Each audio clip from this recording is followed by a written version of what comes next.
stream thing.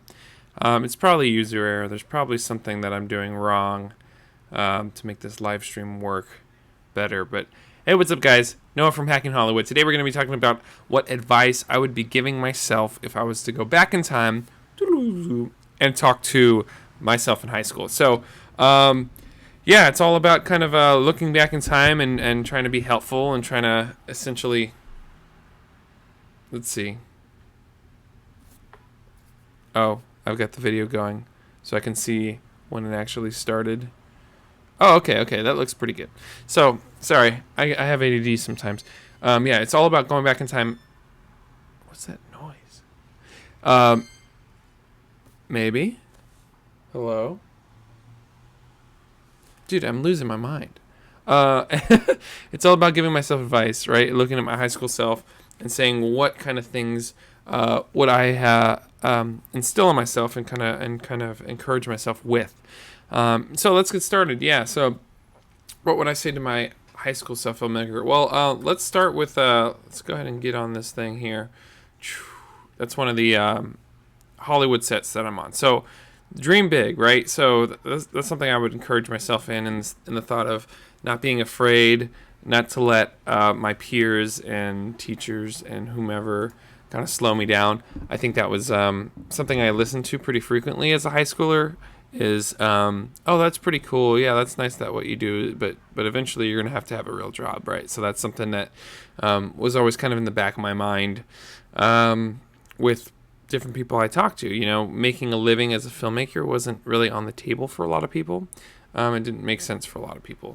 And they didn't see how it could work out for me if it didn't work out in their mind. So obviously that's changed, and at least for a lot of people that I've talked to over the years, because they've seen the career that I've had and they've seen the experience that I had, and they are really happy and proud of where I am and how I've gotten here. And so yeah, it's kind of fun. It's kind of cool. So here's me on the Goldbergs working on that TV show. The kid's name is Sean.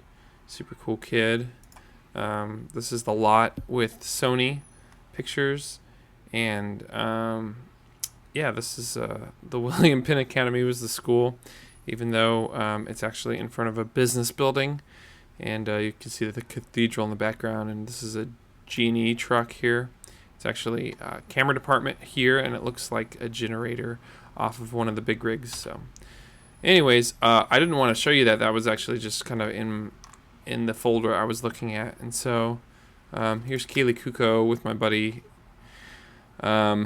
He's actually a PA, but they wanted to use him for a photo shoot because he's a good looking guy. So Jesse, if you ever watch this video, oh, I think I'm showing them my screen.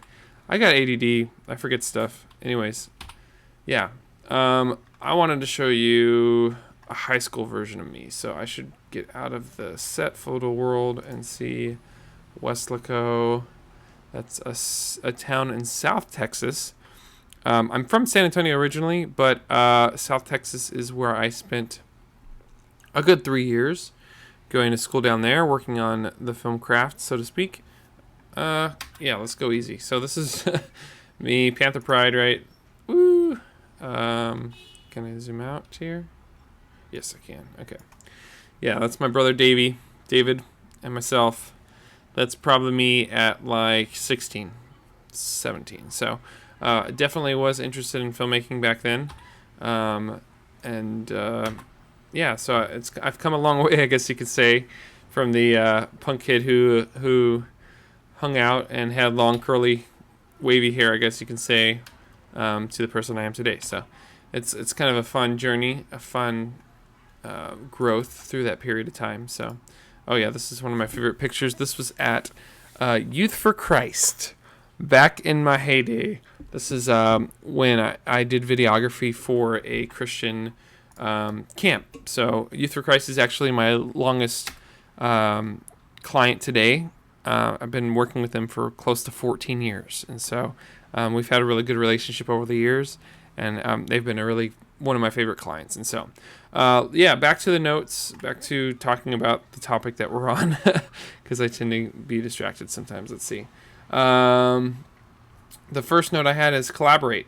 but working with your peers is beneficial. So don't be afraid to ask people to help you. Don't be afraid to. I think that's the trash truck outside. Don't be afraid to get people on your team, so to speak. Collect people, ask for favors, get people to help you, to hold the boom, to do things, knowing that you have very little experience, right? Typically speaking, I mean, you could have some in high school, but your friends and your peers and the people that you're asking to help you have even less experience than you. And so don't be afraid to collaborate and ask people to help and be a part of the team. But also know that a lot of people are going to want to have an input. And so you got to kind of balance that out too with creative control and making sure that, your vision or your friend's vision is going to be completed, So that would be another thing to know as a high school filmmaker is try to have one person be the kind of center of the group. I mean, that's ultimately a director, right? And so just know, especially if you are that director and you have little experience, don't be headstrong.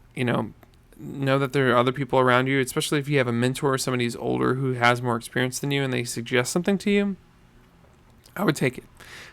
Secondly, if you are practicing your craft and working on things, don't take on a project that's gigantic. Don't try to shoot a feature film as your first project.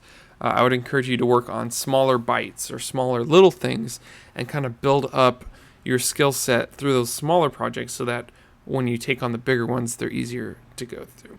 My second point, find something to produce on a regular basis, right? Whether that is announcement videos for your school, a sports show, maybe you shoot highlights for basketball or football or something, short films, or even a YouTube channel, right? If you have something that you can consistently be working on and you have deadlines and you have goals, that's going to encourage you to push and go above and beyond. So I think with anything like sports, with music, with filmmaking, if you look at the people around you, the person who tends to put in the most amount of work, generally speaking, tends to excel the most at that craft, right? At that thing. So as a high school filmmaker, you got to find every opportunity that you can to go out there and make that happen. And so welcome to live chat. I'm just checking on the streaming stuff, making sure it doesn't like me today. There we go. Okay, cool. Hey, we got 2 viewers online. That's cool. So we got to just make sure that you have resources, you have things to do, you have projects to do. Another really good one is church videos, right? So churches have events. I know not everybody's religious necessarily. I came from a religious background and I still practice my faith in that sense. So that was a really, really great kind of collaborative thing with that nonprofit group, Youth for Christ, but there's other groups and churches and stuff as well that definitely need video help. So yeah, and the last point that I have here is think big, but I'm sorry, think small to go big. And what that means essentially is, like I said earlier, if your scale of project is ginormous and you need props and you need fire tricks and you need stunt people and you need to choreograph a fight scene, you're gonna have a lot of big challenges. And so not that can't get done, but if you break those down into smaller segments, into smaller groups, and maybe instead of trying to do it all in one day and trying to squeeze too much and have a product that you're not proud of, break it down, take it one step at a time, do parts of the film, and just work on it from step by step instead of trying to hit all those things at once. So what I mean is do a short film where you're incorporating a fight scene, right? And so that's the center of the attention, and that's something you may not have done before. And so you do that 3 or 4 times and you get better at that, right? You might have a talk show where you're talking on camera, or you have a buddy of yours talking on camera, right? So that element and the stuff you write for that show and develop over time, it should be getting better and better every time you do it, right? Kind of like this YouTube series. In the sense, I'm practicing my own medicine, even though I've been doing filmmaking for 14 years. There's some things that I get and are easy to me right away, and then there's other things that are less so. And so you kind of have to figure that out for yourself and spend the time to get those reps in, right? Get that practice in. And so that would be kind of the bullet points that I have that hopefully give you some encouragement as a high school filmmaker. Maybe you are older like me, 20s, 30s plus, and you can look back in time and say, what would you tell yourself as a high school filmmaker, as somebody who is interested in filmmaking, in the filmmaking craft? Or maybe you have some questions for me. I love to keep the conversation open. I don't think there's going to be much chat. Let's see. Nope, I don't think so. Let me say. Well, maybe as time progresses, these videos will get more popular, and I should also kind of figure out a time that I can be more consistent, like 7:30 a.m. would be a good goal in the morning.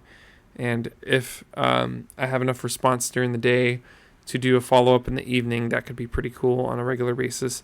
But at the same time, there's life and there's work and there's other things going on with me. So hopefully I'll keep at it for now. But yeah, thanks for paying attention. Have a good day and keep encouraged. I'll see you in Hollywood.